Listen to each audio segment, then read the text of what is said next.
Here's Aaron Rodgers from yesterday talking about Davante Adams, and let's consider everything he says through this lens that we've just created, that maybe, just maybe, Aaron Rodgers is not the super genius that we've all been led to believe he is. I was in the conversations with him. We had, many heart-to-hearts. And ultimately, he felt like he wanted to be in Las Vegas and asked me to help him get there. So in the end, it was, the only option in his mind, and that's what he wanted. What was your first reaction when you found out from him that he wanted to be somewhere else? I love Davante, so, I was obviously disappointed, but I'm not going to stand in his way, as he pursues the next step in his career. The team obviously stepped up and wanted to and made a competitive or an even more compelling offer. Ultimately, Davante thought it was best for him and his family to be in Vegas. So that was tough for sure. But like I said, I love Tay and love our connection. It was just deep conversations, man to man, friend to friend, brother to brother, about where he was at mentally and what he thought about his future moving forward. And again, I can't fault him. I asked him at the end, I said, what can I do for you? And he said he wanted to go to Vegas. So that's all right. Aaron, when you said, I think you said earlier. Hey, let's consider that juxtaposed against what David Carr, the brother of Derek Carr, said recently on Rich Eisen's show. David Carr said this thing with Davante Adams playing for the Raiders had been in the works. Yeah. For 5 years. Right. So when you give me that friend-to-friend, brother-to-brother stuff, well, wait a minute. How did you not know, Aaron Rodgers, that this has been something that Davante Adams has wanted to do for 5 years? Now, maybe Davante Adams has been reluctant to say to Aaron Rodgers, hey, I like being here and playing with you, but I really want to go to Las Vegas. You would think if Aaron Rodgers is as smart as we've been led to believe he is, if he would have picked it up at some point. He would have gleaned from something Davante Adams said or did over the past 8 years. If they are friend to friend, brother to brother, heart to heart, he would have detected something. Because you can't hide it if you're a close relationship all the time, communicating all the time, joined at the hip. You're going to get a sense when the Raiders come up, you see a little sparkle in the guy's eye. You're going to get a sense. If you're as smart as we've been led to believe, you're going to pick up on something. I question whether or not they really had a close relationship. And when I hear Aaron Rodgers explain it, it sounds a lot like the way he explained it earlier this year, I think on McAfee's show, because that's really all he does other than his press conferences. Talking points. It feels like talking points. He said he wanted to go, and I said, how can I help you? He said it the exact same way on McAfee's show. That, to me, smacks of how do I sell this so no one realizes this guy was spurning me, repudiating me, choosing Derek freaking Carr over me. So he's got a lot of ego tied up in this. He's got to sell it a certain way. No doubt. 100%. Because at the end of the day, Davante Adams chose Derek Carr over Aaron Rodgers. Yes, right. The Raiders, too. Let's say. I think there was some real sentiment. Yes, but yes, I hear you. The Derek Carr, the connection, the friendship, it's real, like we showed the clip yesterday. It's real, obviously. Then they've stayed in contact. So, yeah, it was better than Aaron Rodgers and Davante Adams' relationship, to your point. Let me say this, birthday privilege. I'm going to interrupt you. Okay. Not that I need that any other day. Think about this, Chris. If they were as close as Aaron Rodgers wants us to think, why wasn't the conversation, hey, Aaron, let's go to Las Vegas. Well, you and me, baby. Well, let's go. At the very least. Let's go take over the Raiders. Yeah, I hear you. To me, you're leading me down the path I want to go here, which is perfect. I would doubt that their relationship is nearly as close as Derek Carr and Davante Adams is. I think they probably had a good business, professional relationship, respect for each other. Hey, when we're in the facility, hey, it's great to see you, and we talk football, and let's get better. But I don't know if I got the sense or feeling that they were like hanging out outside of that. And that's where Derek Carr, I think, is a different guy altogether. I do agree with you, too. I think we're getting revisionist history of the story. We do. We're getting revisionist history because, yes, ego is going to be involved. First off, the real thing is, why wasn't this conversation had before Aaron Rodgers signed his contract? That's the real thing. He's kind of talking as this was all part of the process before he signed his contract. But what we're leaving out is, no, he signed the contract, and then we started to have these conversations. Because I don't think he signs back right away if he knew this right then.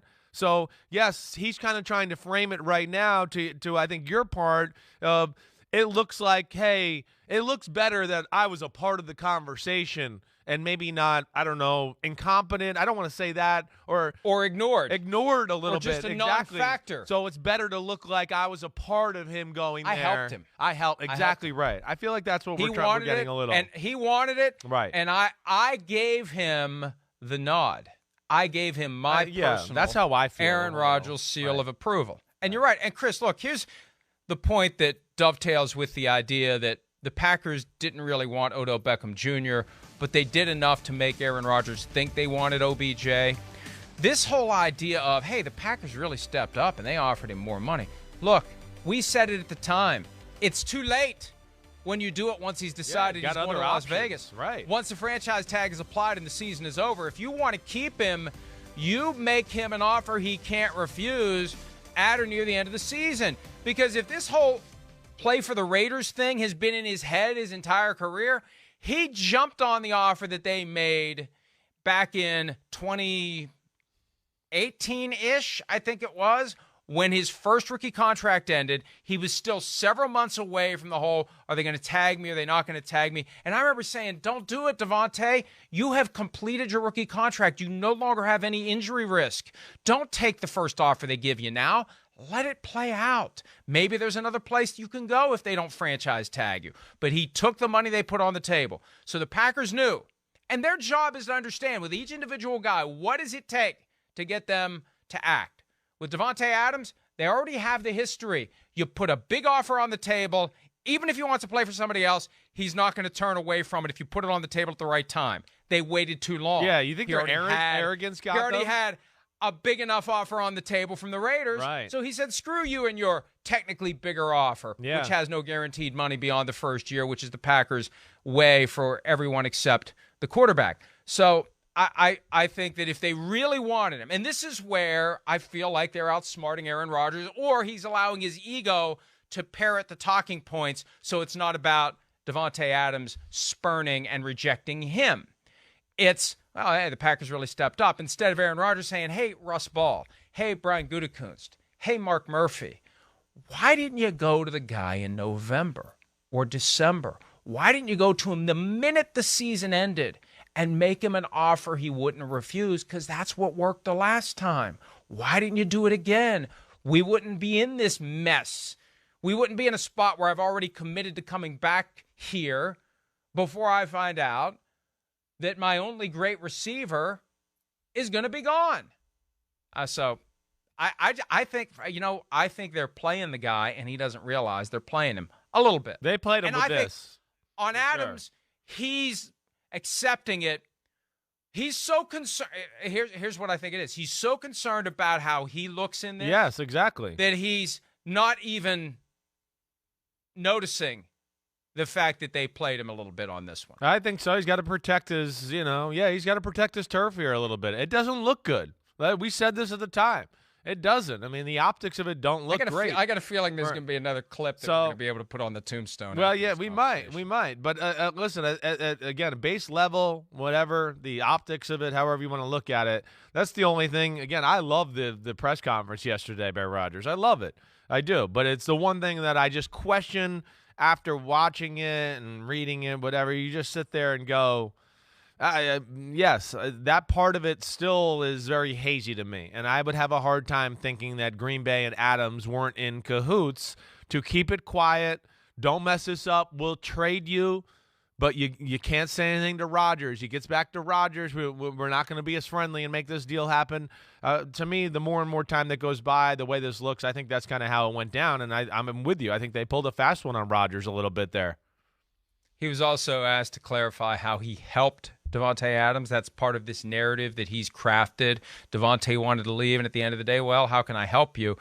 He talked about Adams getting the franchise tag and possibly holding out, but apparently Rodgers didn't embrace that question with a full-throated response that would explain how he helped Davante Adams? Did he go talk to Matt Murphy? They know who we mean. Mark Murphy. I'm thinking Matt LaFleur.